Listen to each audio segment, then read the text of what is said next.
Sikok bujang di Kabupaten Ogan Komering Ilir hilang sesudah pamit beli rokok pas berkumpul dengan kawan-kawannya. Sementara warga nemu ke sepeda motor milik bujang tersebut di pinggir jalan kawasan Sepucuk Kayu Agung Oki.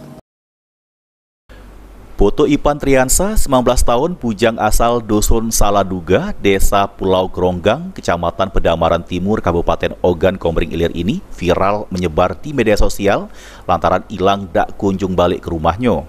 Sementara pihak keluarga yang melakukan pencarian cuma nemu ke sepeda motor milik korban yang tergeletak di pinggir jalan poros sepucuk kawasan Kayu Agung Oki. Salah sikok pihak keluarga pas ngejuk keterangan via pesan WA ke awak media ngatoke, terakhir Ipan ninggal ke rumah pada Kamis dalu 24 Agustus 2023 guna ke baju kaos hitam sama celana jeans hitam sekira jam 9 dalu. Diketahui pas berada di jabur rumah dirinya nyebut ke kawannya amun nak membeli rokok ke warung. Namun sampai mak ini ngilang tanpa kabar.